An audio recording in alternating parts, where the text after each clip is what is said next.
just being able to surface some of the data and things that we understood and understand how some of that data relates and, sharing that data across the team. So I think, there's a bit of a cop out, but one of the big things has been just getting into the cadence of data sharing and KPI and getting everyone to understand from sales, marketing, product, all of these things, where they show up in the numbers and how they can influence these numbers. That's been a big thing. Welcome to Revenue Insights. Every week, we'll be joined by revenue leaders from some of the most successful and highest growing companies. Together, we explore how they built their revenue teams, the journeys that they've been on, and the lessons they have learned along the way. Revenue Insights is brought to you by Ebster. We're a revenue intelligence platform designed to help revenue teams to build more pipeline, close more deals, and retain more customers.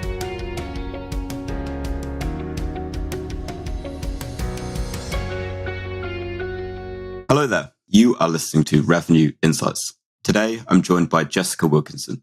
She's the Chief Revenue Officer of Swish Fibre. Across her career, she has worn many hats, from PR through to commercial development, and now she is scaling telco companies. So Jessica, welcome to Revenue Insights. Really excited to chat. Thanks for having me. So first things first, you've had a really interesting career, as I mentioned, going from PR, got a really cool route into where you are today. So for our audience, everyone listening, would be great to hear in your own words how you've reached kind of where you are in your career now. Great. Well, I have the most random career path, I think.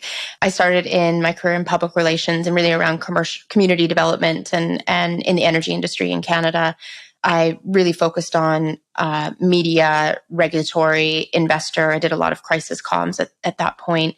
And then there came a point in my career where I was sick of writing press releases about what other people were doing, and I wanted to do the thing. So I was working for an energy company in Canada. We had just started an oil by rail division, and I knew nothing about rail, obviously.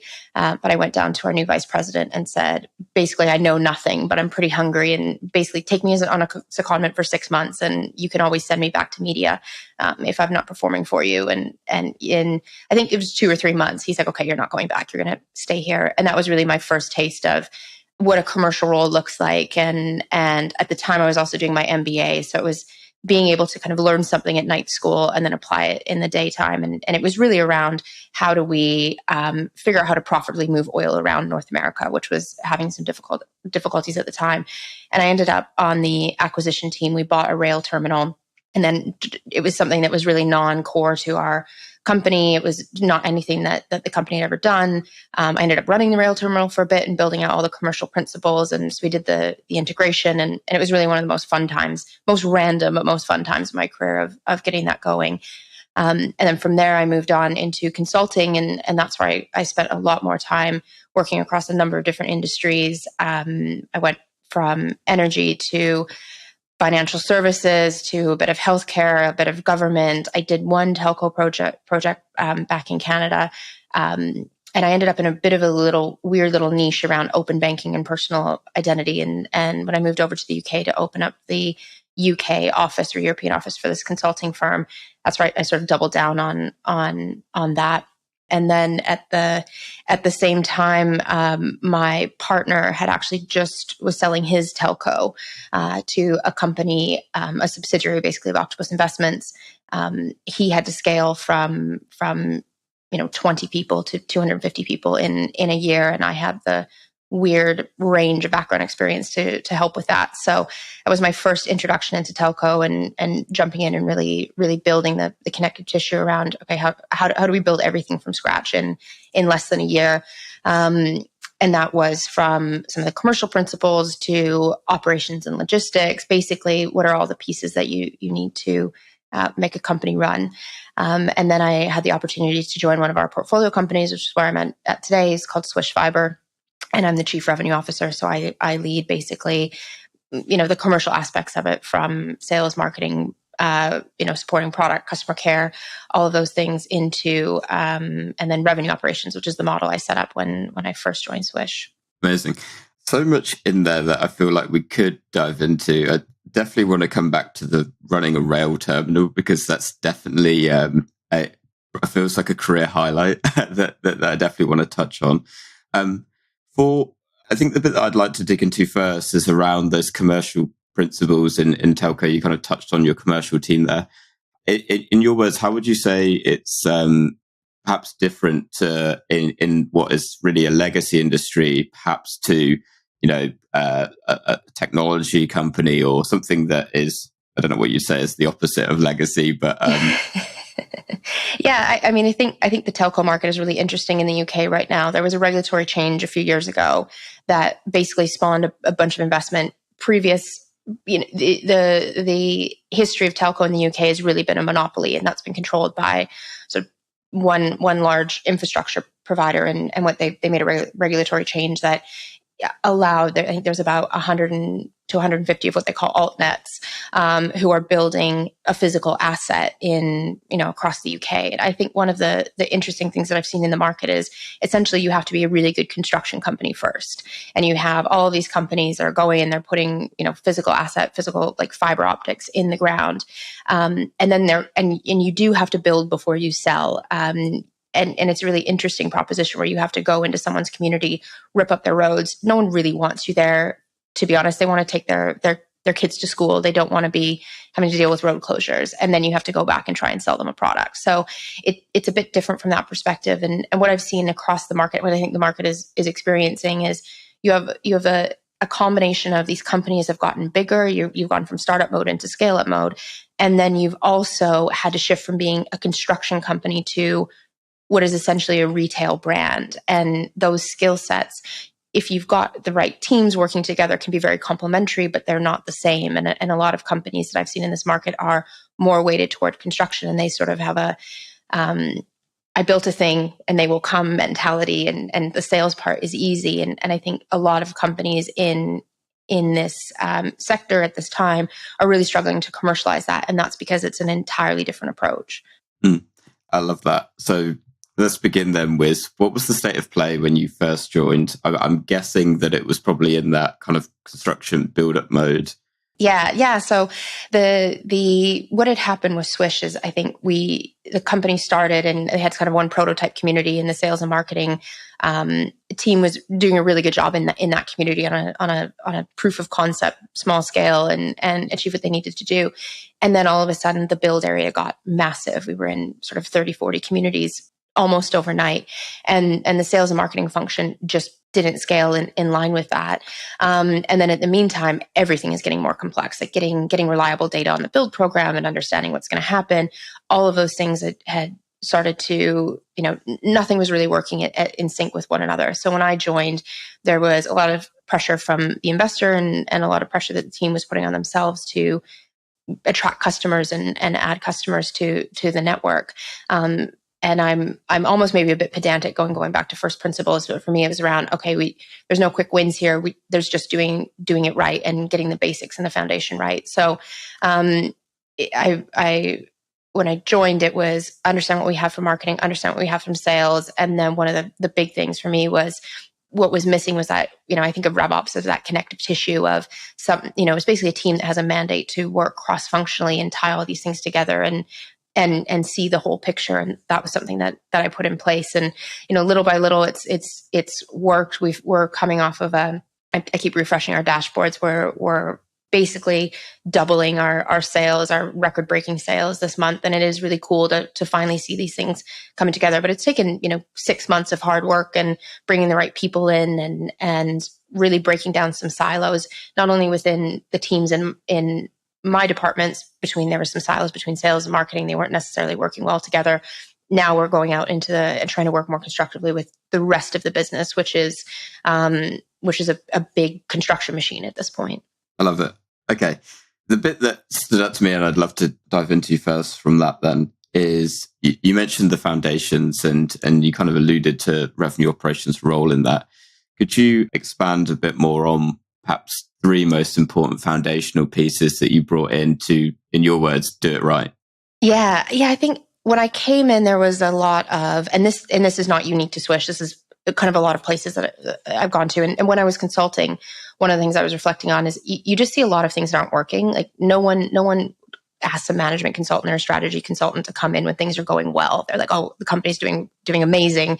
Come in and help us be any better. Like something's pretty fundamentally broken where whether it's a management team or they're sort of like bringing some consultants where we don't know what to do here.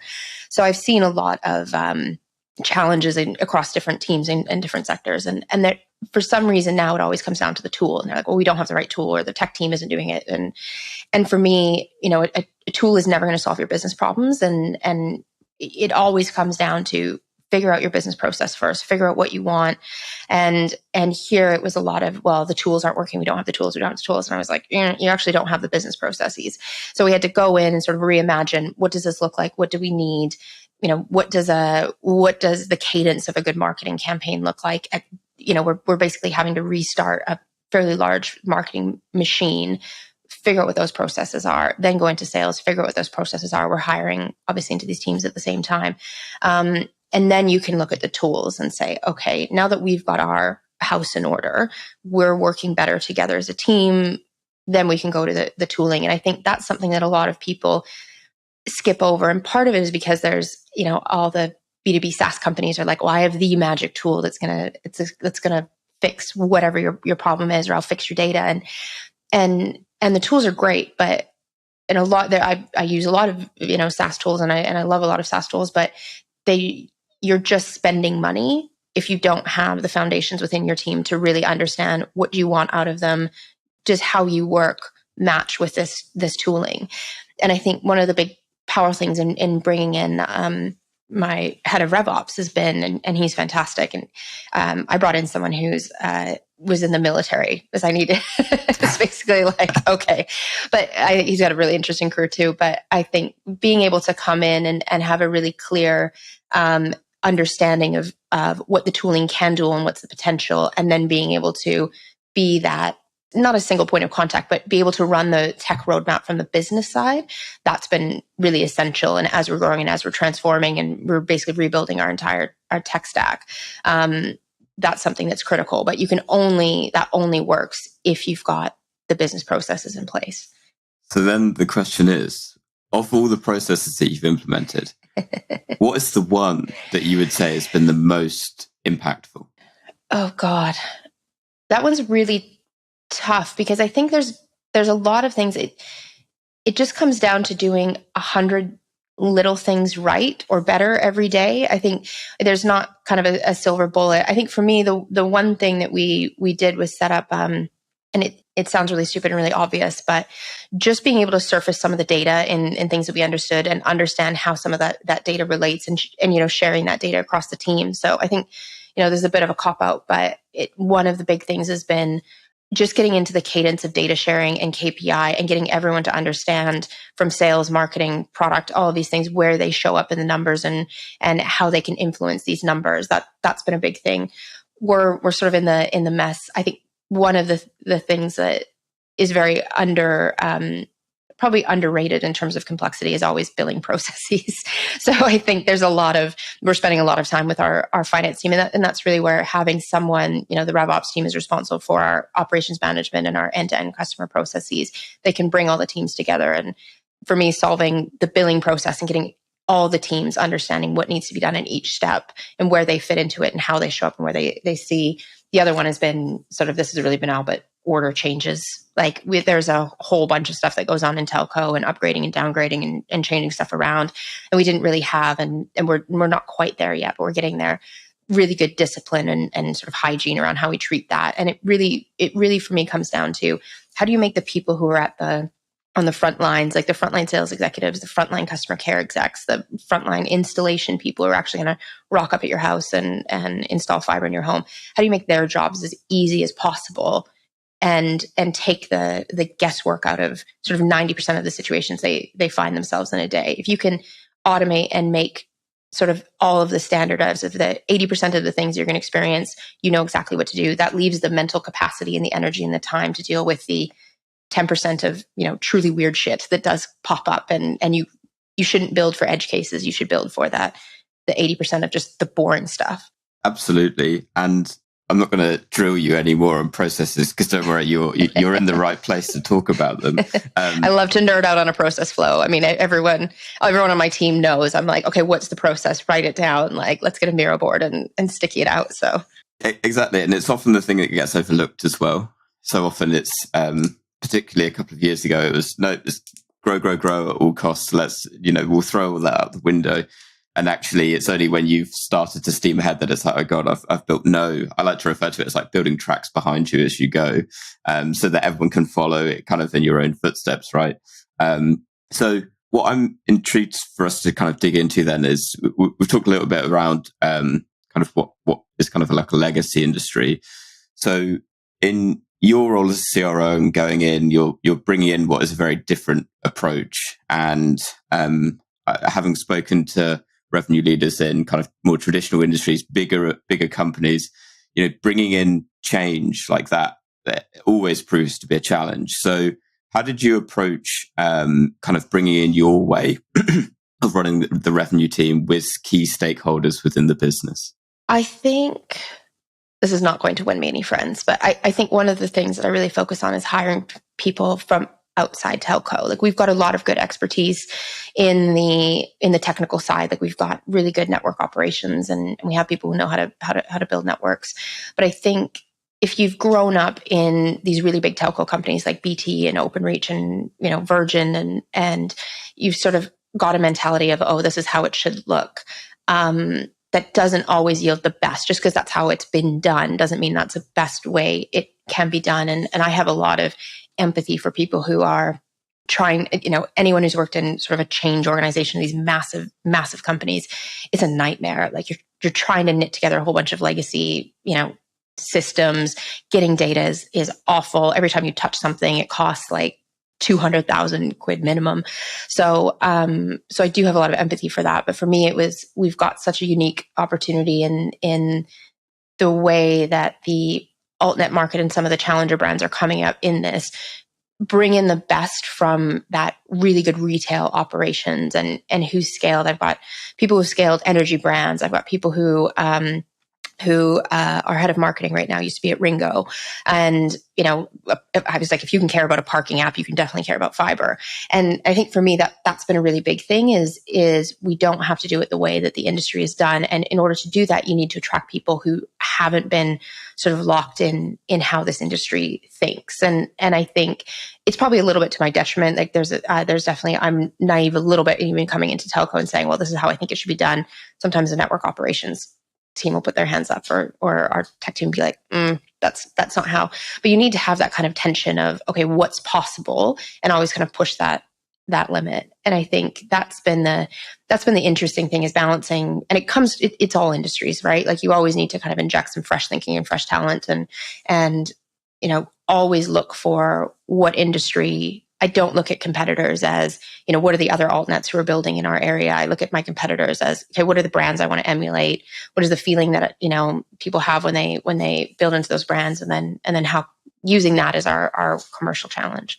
Yeah, I like that approach because, inevitably, if you're going to change things and do it in a different way, particularly to what your competitors are doing, it inevitably means that you're going to step on some toes, because it's, hang on, everyone else isn't doing that. So why are we doing it differently? That just doesn't seem to make much sense. So how do you then kind of prove to them the success of what you're doing? You kind of alluded to it earlier that you've had a really successful time recently. So is it literally, here's the revenue number, that's it? Or is it a little more sophisticated than that? There was... So when I first came in, I trashed sales. I have to kind of give my colleagues on our executive team and our senior leadership team some credit, because there was a lot of like, just trust me, this is going to work. But it's the numbers were not going in my direction in the first few months of my tenure, and for me, it's building those credibility. We talked a lot with our board and our team about reasons to believe, and looking into, okay, what are those proof points? Because I think I had one of the fewest since we started. A pretty bad September was brutal. October was not quite as brutal, but still not the trajectory that we wanted. And for context, I started kind of part-time with Swish in June. I was still transitioning from another portfolio company. It was like full-time August. So it's not really confidence inducing for a team where you bring in someone and then, she immediately trashes the machine that you already had that wasn't really working.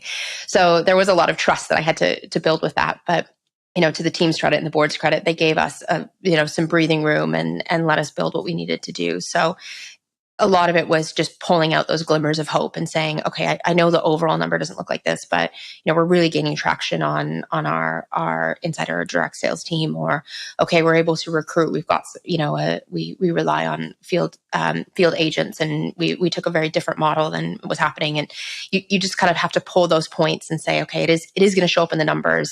And then it really wasn't until I would say the back half of November that we really started to gain traction. Then, of course, you go into December, holidays, Christmas, that whole thing. So you don't really even get to see any of that come forward until, January. The beginning of February, I was completely bricking it, to be honest. Things weren't, it just was really slow. The numbers were really in the beginning part of February. So I did send this email to our team and said, okay, here's some more reasons to believe. I know the numbers don't look great mid-month. And then we, since mid-February, it's like a rocket's been lit under our team. And now it's around, okay, is this, can we maintain it? And it really is picking up those proof points and saying, okay, it's showing up in the overall numbers. It's showing up in the lead gen. It's showing up in, revenue. We've been playing with products, and there's a lot of test and learning that needs to happen. And we need to be disciplined about testing and learning as well, and actually extracting, okay, when we change the price of this thing, we've seen this volume increase, or we've seen this yield, and how do we capitalize on that? So we're definitely still in a lot of, proof point mode. Is there, you mentioned there particularly around testing and learning. What I was going to ask is, why do you think you've been successful? But what I'm actually really interested to know is kind of within that, is there perhaps like 3 things that you've done that you've found to be, this has really moved the needles for us? Yeah, I think, one thing we did is, we use field agents for a good chunk of it. We were working with a partner prior to me coming in. They had an agreement with a partner who was basically a national brand, and they go in and subcontract field agents, and that just wasn't working for me. One, I didn't like the lack of control. I didn't like, I didn't know where people were going. I wasn't really getting great engagement from that team. They were really trying to, I think, strong arm us. And when your field agent contractor is trying to strong arm you over product and pricing, I was like, this is not working. So we stopped working with them, and our head of sales had some people he had worked with before. And we went to we worked directly with these agencies. We know who's at the door. We know what they're doing every day. If there is, on the rare occasion, because the thing I'm most worried about whenever you're relying on contractors is, are you eroding the brand, or are you damaging the brand in some way? And we've managed to, because of the approach we've taken in contracting and building those teams, where we have control over that. They care about it just as much as we do, and that's gone really well. And I think in the last few months in particular, that's really grown. We've gotten really good feedback, and this market is very competitive at the moment. Like I said, there's 100 to 150, and they're all feeling pressure from their investors. They've pumped a bunch of money into this market, and not anyone, I think, is getting the selling rates or the penetration rates that were maybe promised in the initial business case. So it is really competitive. So for me, it is important that we're shown as a partner of choice, whether we're working with affiliates or referrals or agents. Like that's something that is really essential, and will be more and more essential as we grow. One of the challenges we've had has been, the big one has been just surfacing data. And that's something that anyone who's been working hasn't been, if your stack hasn't been built with sort of future case in mind. And in this case, it was, the team before me really worried about speed to market. And they were like, we want to get an initial customer. And some of the tooling some of the requirements and things they built into the tooling just wasn't necessarily built to scale. So we spent a lot of time in the first initial month kind of trolling through what we could surface, what our limitations were. And there's definitely some manual processing, which I always hate, coming out of tooling, but really getting into the numbers and understanding those types of things. we couldn't test and learn until we unlocked some of that data. That was one of that foundation. So setting up a team that could really dig into the data, and even though the tooling is still very imperfect, we can at least now surface those insights that do help our marketing team, our sales team make those better decisions. I love all that you're saying. Is that therefore then where revenue operations is coming into it for you? Yeah. So the RevOps team is really focused on kind of three things, and I feel like I'm explaining to the converted, but we've got the data insights and analytics. So going in and supporting our team, there is some manual processing that has to happen from a marketing perspective and a sales perspective. So they do a little bit of that as well, but really setting up a team that can dig into the data and use that same kind of data source to support sales and marketing, installs, and customer care. And to me, that's important because if you have these things in silos, there's just something inherent about companies, and I can't even kind of pinpoint what happens, but people do put their head down, they get their job, and they don't necessarily lift their eyes up to the horizon to see what's happening. So for me, having a centralized data team across all of your customer facing teams is that's the only way you can kind of contextualize and say, okay, well, if this is happening in customer care, the impact on sales is or can be X, and you need people who can see that full view. Then there's obviously the process, operations management, business process optimization, whatever consulting word you want to use for it. But essentially it's giving them the mandate to own those end-to-end processes. And everyone runs into this where I was going into our leadership team meetings, and it's like, well, billing had this problem, and with finance has this problem, and customer care is this, and no one's kind of owning the whole, if that makes sense. And there's no one. So the people that I've had have been really good about bringing the right stakeholders together and kind of doing that, what is essentially grind work, but saying, okay, what do you need? Cool. What do you need? And I just remember when I was doing this in an energy company years ago, and we were kind of, it was, the company was like over 100 years old. It was kind of, it started a crown corporation in Canada and evolved into things. And in our teams, we had people who their job was literally just reformatting data into spreadsheets, because the data they would get from the traders, for example, came in a different format than what someone else would needed. And there was so much of just putting data in spreadsheets through this whole thing, where all you need to do is say, well, can the traders just change their format of whatever they're capturing it in a slightly different way? And it changed everyone's jobs downstream. So you do need to have someone that digs into that. And then the big thing is the third thing around RevOps is that tech stack and that tooling. And we've been kind of scoping out what does a complete rebuild look like, and we're rebuilding CRM. We need to rebuild our front end, all of that stuff.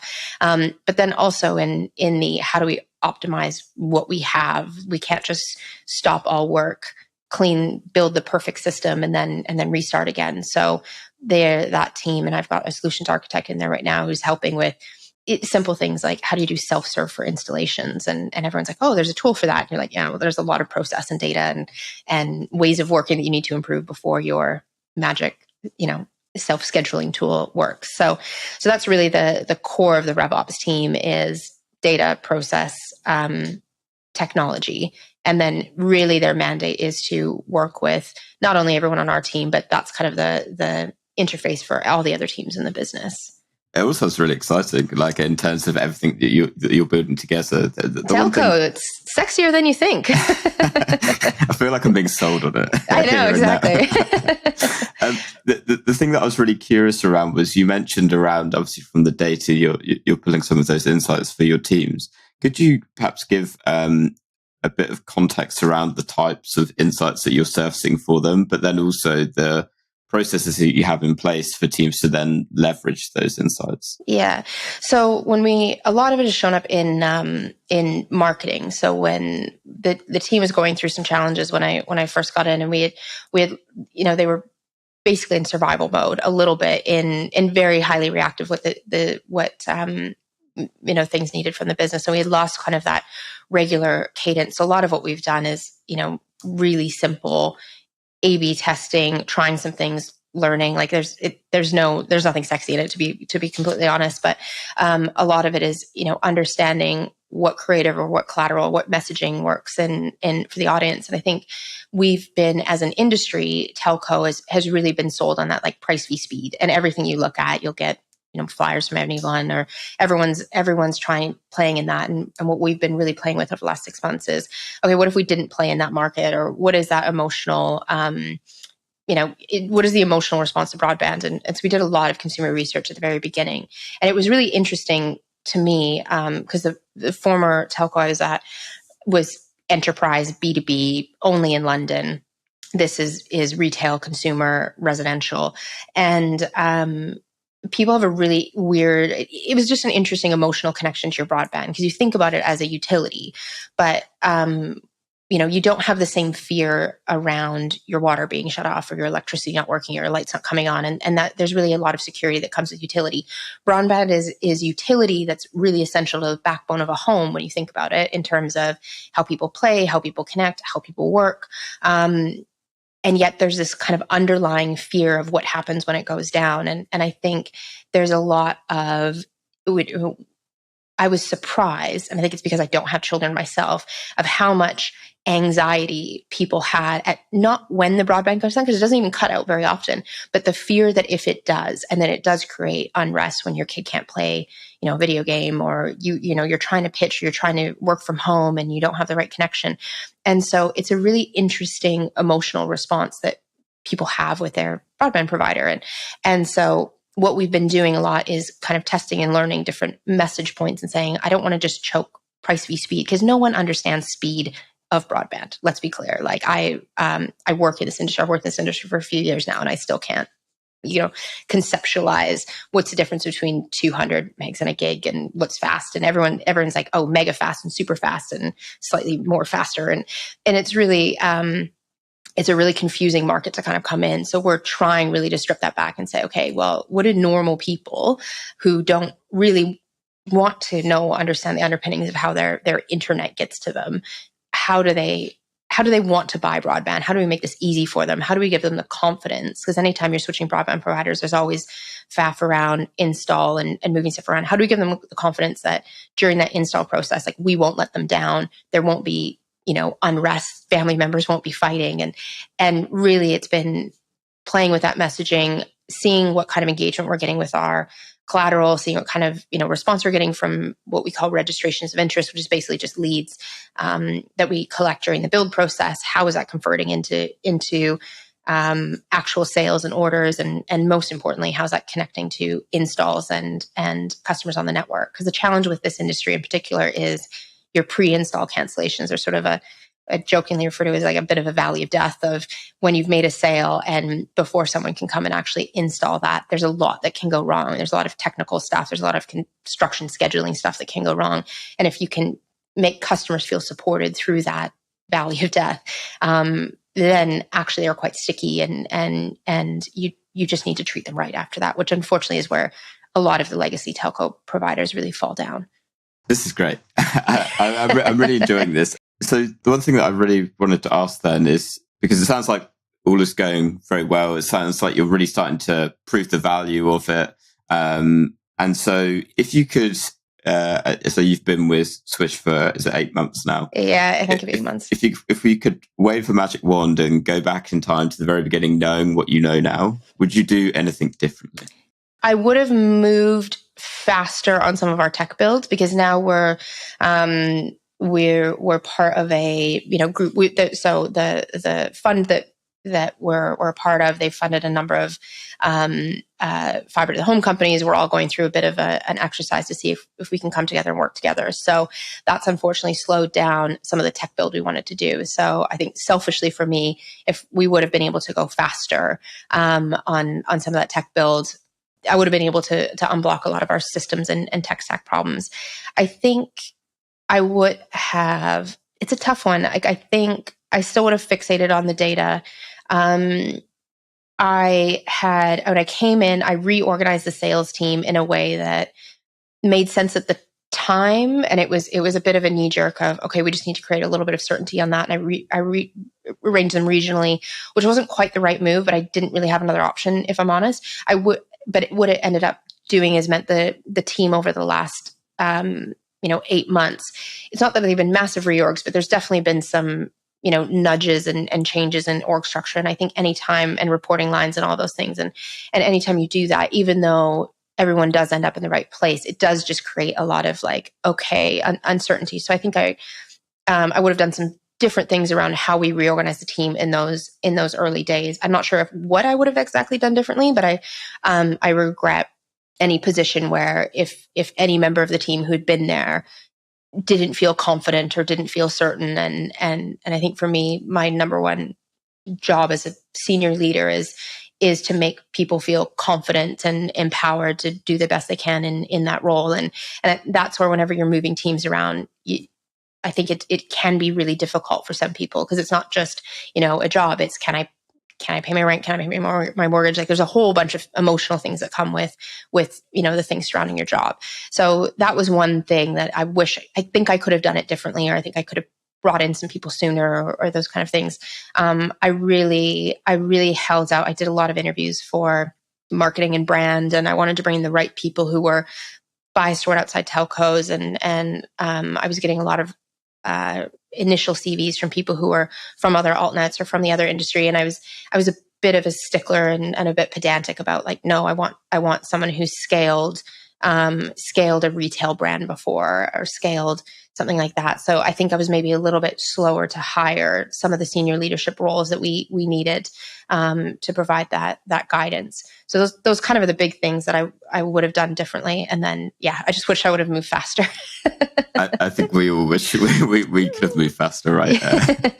Time seems to be the most finite resource at times. Yeah, exactly. So the last thing I kind of wanted to touch on, obviously, for everyone listening, there's a lot of people that are in RevOps roles, or they're kind of working their way up towards really, quite an aspirational role as a CRO.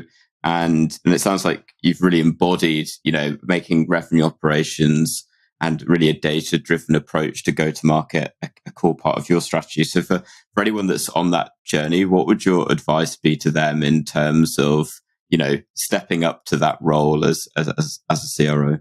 I think the number one piece of advice I give everyone is don't fixate on titles. And it doesn't matter whether you're RevOps or anything. For me, it's around, not that I think my very meandering career path is necessarily the right way, but I think people do get a bit sticky on the external validation that comes with a certain title or a certain thing. And for me, it's always been around like chase the interesting work and chase the interesting problem and things come out of that. And it's worked out okay for me so far. We'll see. We'll see what happens next. But it really, for me, comes to this is still a bit of a, not emerging anymore, but it's still a bit of a new concept. And especially if you're going into trying to explain what this is to senior leaders and how and what benefit it is, it does come down to being able to have those defensible proof points and saying, okay, I've got this data, or I've got this idea, and how can I help my colleagues, or how can I help other people really succeed at their job through, a revenue operations thing that we can do.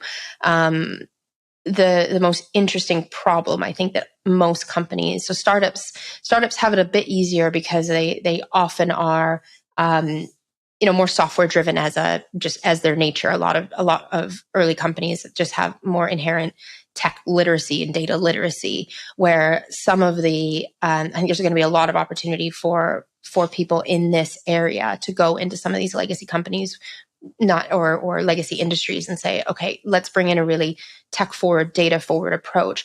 But that does come with, not resistance, but I think a lack of understanding. So the more people can be really clear and concise around, I've got this data point, it will create this result or have this impact, or this is something we've done, and kind of coming back to that reasons to believe, that's always helpful. I think most of my job is having the confidence to make decisions based on imperfect information. And I think a lot of people are always trying to get to, okay, well, how do I make the exact perfect decision? And sometimes it's not about the perfect decision. It's just a decision. Someone needs to make a decision and keep momentum going. And the more I've been able to increase my trust in the data and the team. And, for the first few bit, whenever I saw numbers, I'm like, ooh, I don't know where they're coming from. I don't know. Is that right? The little kind of data points, the very few data points I had, did I trust them?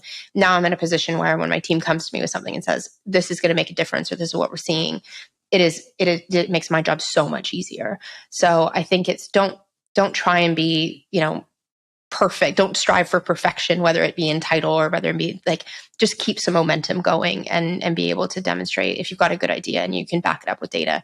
Like that's how you're going to make the biggest impact and climb the ladder. And the big thing is just, a lot of it is just around like being someone that people want to work with. And I think we get kind of stuck on the data analytics and the tech and everything in this role, but a lot of it is most of your job is around how do you encourage other people to work together. So those soft skills are so essential when you're, you can present a bunch of data and charts and everything, but if you don't know how to bring people along with that journey or tell a compelling story around it. So things like communication skills, things like interpersonal and even a bit of negotiation as you're trying to balance priorities. Like don't neglect the soft skills and ask for feedback on the soft skills. I got some feedback this week and especially I think in the UK, not everyone is really forward with feedback. So like always ask for it. Be like, could I have done something differently in this meeting? Is there something that's, not coming off the right way, or can I do things differently? I think that makes the biggest difference. That's what I see the kind of biggest skills gap between, who can be a really great senior leader and who's a really great analyst. And a lot of it just comes down to those soft interpersonal skills. Yeah, you're 100% right. British people aren't very good at coming forward with feedback. I can second that. I think I shocked someone where I sent an email. I was like, hey, I'm hearing some things. Can we please have, and he was like, oh, okay. But I think it's so important. Like you have to be like, we're all adults here. And no one, I can't do anything differently unless I get the feedback or ask for the feedback. And you do kind of have to have, it's always a bit of it's always awkward, but everyone gets better as a result of that. Yeah, 100%. Jessica, one final question. What is one book that you would recommend to other revenue leaders? I've been waiting for this book. This is the highlight of the interview for me. No, I read a lot, but one of the things, one of the best books I've read it's a book called Range by David Epstein. And it's essentially, I think I like it because it validates all of my life choices, which is probably something I should discuss in therapy. But it's really about how generalists triumph in a specialist world and how kind of knowing a little bit about a law. And it's really just around, I think the thesis is around having more context. I think even and specialists are great. Don't get me wrong. I'm very grateful there are specialists in all sorts of different fields like medical and different things. But you need to balance out with somebody who has that, I guess, the skills and the context of, okay, how do you use this information? How to use this specialism in the best way? So for anyone who's had a bit of whether it's a meandering career path or feels like they're not an expert in something, don't panic. Read the book and you'll feel a lot better about yourself. Oh, that's a perfect recommendation off the back of the previous question as well. So I think that's excellent. Jessica, it's been an absolute pleasure. I think I blurted out earlier. Really enjoyed this. Really great to get insight into a very different industry, particularly from a UK focus as well. For everyone listening, if they want to reach out, if they had the same kind of feelings of excitement like listening to it, where can they find you? Probably LinkedIn is the best way to find me on there. Send me a message. I'm always happy to, and people who have experienced, I guess this is more a plea for help than anything. People who are kind of coming in and experiencing the same challenges, please reach out because I love to get some advice and guidance on how other people are tackling this too. Amazing. We'll put a link down in the show notes below. And well, thank you again. And for everyone that's listened to the episode this week, thank you so much. We'll catch you next week. Thank you so much. It's been a pleasure. Thanks for listening to Revenue Insights. If you want to learn more, subscribe to our newsletter and we'll deliver every episode straight to your inbox. If you have any questions, feel free to connect with us on LinkedIn. Our links will be in the episode notes. See you next week.